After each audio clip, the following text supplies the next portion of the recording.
This is today's project. This is a 26-inch beach cruiser made by Huffy. It's the Panama Jack model. Picked this up for only $10 on OfferUp. Usually don't go for beach cruisers because they're going anywhere from $40 to $50 used on OfferUp and Marketplace. But for 10 bucks, this one, and then that black one back there, which we'll work on in another video, $10 each is a steal. So I was looking at the pictures. This one looked to be in the best condition. The paint's pretty good on it. Obviously, it's got some rust on the exposed chrome and other areas, but for the most part, this bike's in decent shape. So for $10, maybe a tube or two, and obviously a new chain, I think we could get anywhere from $80 to $100 for it. So I'm going to get it torn down, and then we'll go through this basic rebuild process. Okay, so step one is to remove the chain. Same as all the other bikes we work on. Just going to put the chain breaker in, pick a random rivet. Doesn't really matter. We're going to throw this thing away. I'm going to drive the pin through. This will break the chain. And then back it out. And then there we go. So now I'll pull the chain out. Since we're right here, we'll take off the chain guard. Most chain guards will have a couple connecting points. We have one here. And then this one, you might have to just rotate the crank arm to get out of the way.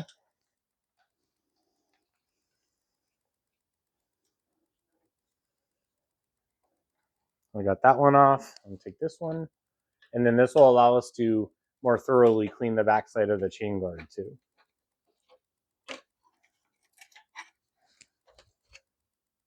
All right, the next thing we want to do is get the pedals off. So I'm going to put my pedal wrench on somewhere on here.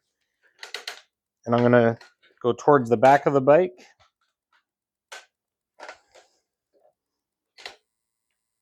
There we go. It's a little awkward doing this filming.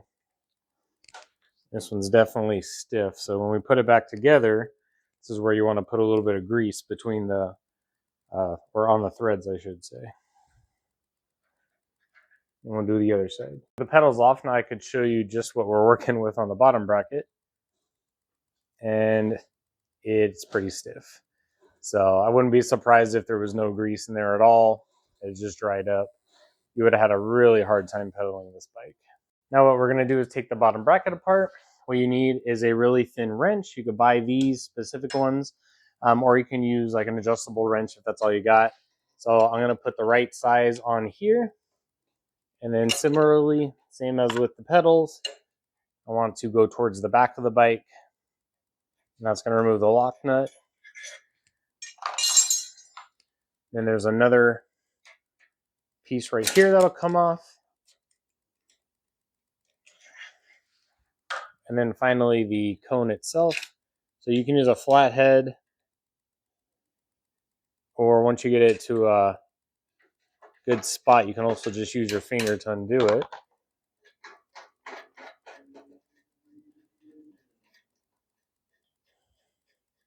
And this is also, obviously when we put it back together, how we get the adjustments right on the cup and cone so that the bearings are where they need to be and they'll spin more freely. So I'll take that off. I'm going to come in here and remove this bearing if I can. There we go. Keep that. I'll show you. It's sticky. It's very tacky. This is still usable. Obviously, we need to clean it, but it'll be fine. And then I'm just going to carefully drop this down and pull the whole assembly out. So here's the other bearing. And then, actually, I'm not even sure if you can see what I'm showing you. On the back here is another lock ring and everything, and that's what holds the gear together. So we'll take this off. Just to save you the hassle of watching me fumble around with it, I got this loose using this side of my lock ring tool. And so now what I'm going to do is the same operation. I'm just going to loosen it here. Take this off. Take this off. And then you'll notice that the gear will come all the way. So this is how I can get in and get this nice and clean. Same thing here with the actual crank. So if you didn't know, now you know. All right, so I have the rest of the bike taken apart, for the most part anyways. I left the fenders on because there's really no need to take them off. The hardware is nice on it. Let me show you. Really no need to take it off to run it through like the ultrasonic cleaner. There was actually a bottle opener here, took that off, and then obviously the wheels and everything else. So I'm gonna wash this down. I don't think it needs a wax. It feels pretty good other than just the dust. And then while that's happening, I'm gonna run everything through the ultrasonic cleaner for a second time. The first time was just with the car wash soap that I've mentioned in other videos to try and get the majority of that dirt and grime off. And then the evaporust is actually what's in here now. And that's going to work the magic. So I do the 2, sometimes 3-step process just because this thing right here, this gallon is like 23 to 25 bucks, depending on how it's going on Amazon. So it's expensive. So I want to get as much of it as I can cleaned first and then run this through. And then as I use the evaporust, this is actually my used jug. And then I have a newer one right here that I'll save for when the parts are just needing like a final polish if this is getting too grungy, because as it ages in terms of like how much you use it, the less effective it is. So yeah, I save a bunch of the used ones and I put it into a used container, and then I use this for like a round 2 of the parts before they go in. So I'm gonna get these going, get the bike washed up, and then we'll keep going. So I ran everything through, including the quill stem. Looks really nice, nice and shiny. Put some grease on it because it was a pain in the ass to get out. And then you can hear now, shake it up here. These are nice and clean, ready to be re-greased. Everything came out as good as it's gonna be, including the little beer opener that's on the side. And then the crank, I mean, it's pitted. It's gonna be pitted because that rust ate through it. But the crank arms, everything looks really good. I was able to wash down the bike. Let me zoom out a little. And I even got the rack right here to be cleaned up a bit. It's actually adjustable, so you unscrew this and this comes out a little bit more, so you can put a wider cargo on here. But yeah, it's coming along really nicely. So I'm gonna put the bottom back together, and then I think we have enough time today to do the rear wheel. I'm gonna take off the sprocket and run it through, and then just see if it needs more grease anywhere else. But yeah, it might be it for today, and then we'll pick up on another day. Okay, so we're ready to start putting the bottom back together. So what we're gonna do is put some grease here inside the race. Trying to multitask here.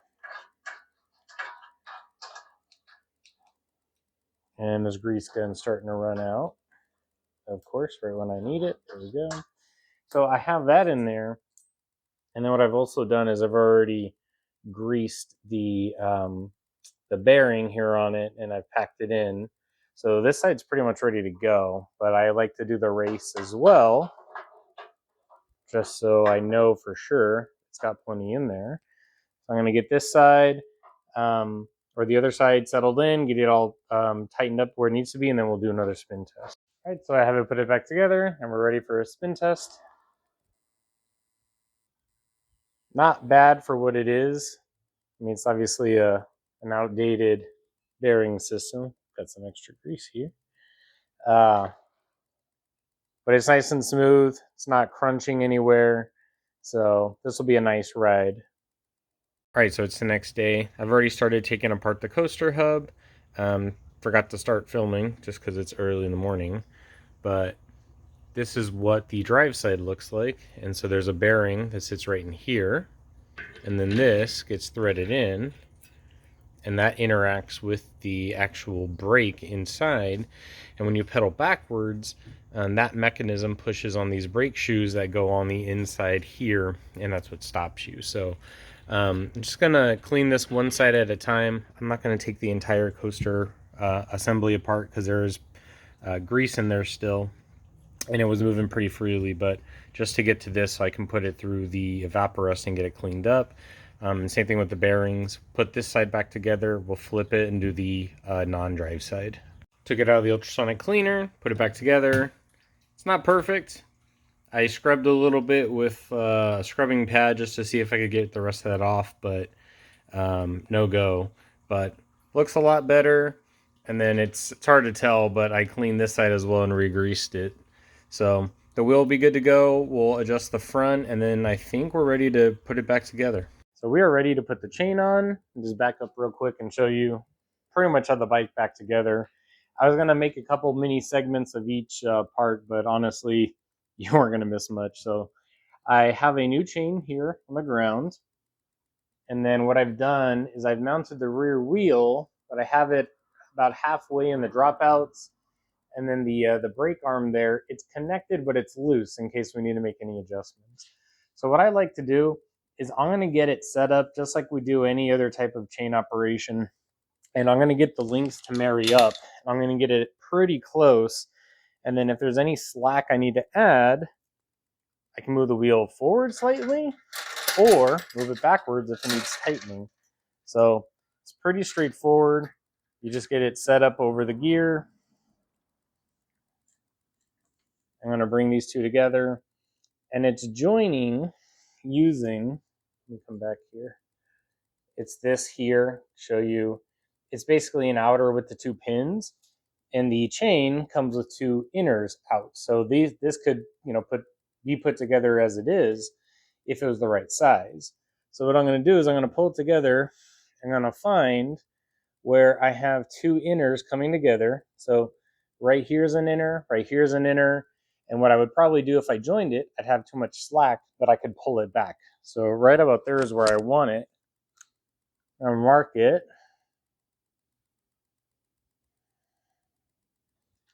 And then I'm going to take my chain cutter, which I got right here. I'm going to find that link. I'm going to put it in. And then try and quickly break it here and show you. So just like when we removed the original chain, I'm just going to drive the rivet through, and that'll break the chain. In this case, this is a sizing it. What's different here from when we do a multi-speed chain is I don't need to worry about going back through the cogs or anything in terms of like a derailleur, because there is no derailleur. So I'm going to use my little wire hanger here. This comes with the chain breaker. And then I'm going to pull out our connector.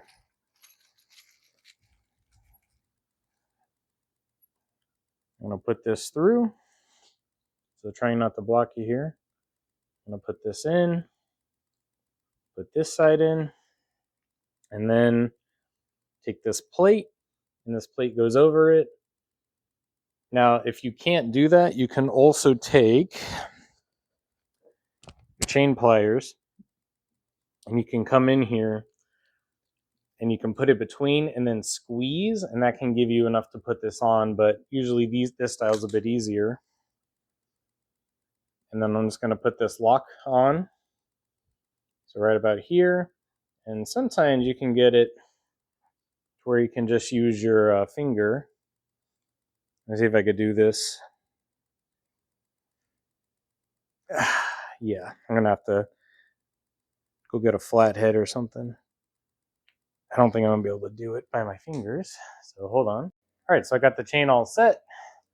Now what I'm going to do is pull this back. And get the right tension. So I'm just going to hand tighten it to where it needs to be. Trying to keep the wheel centered and with tension. I think they used to use like old blocks, like blocks of wood to get this done right. I'm just using my finger. And then what I'm going to do is also just tighten up the brake here. Because before I just had it by hand, so I'm just going to get this turned in a little bit. And then we're going to give it a spin test. So let me back this up here.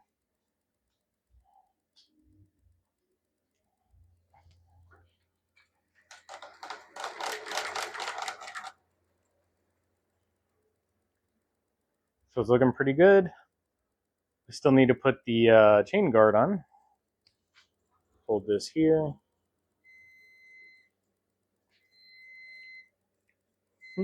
Water heater's going off. To tell my wife. Check the brake. That worked good.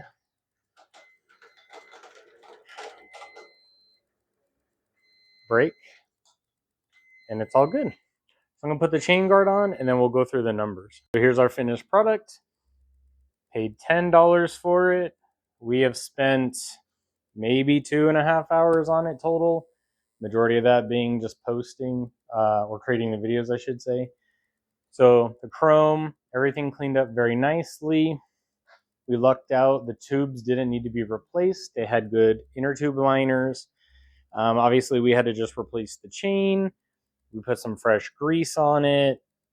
Took a lot of it apart to get it cleaned, but you know, for $10 investment with a $7 chain, the new handlebar grips, I should say, I forgot about those. I bought these in a pack of 4 for like $9, so they were like $2.25. Let's just say they're $3. The $7 chain is another $10, so we're $20 in. Should expect to sell this between 80 and 100. I'm going to start with 120. I think it's worth 120 considering the amount of labor we just put into it.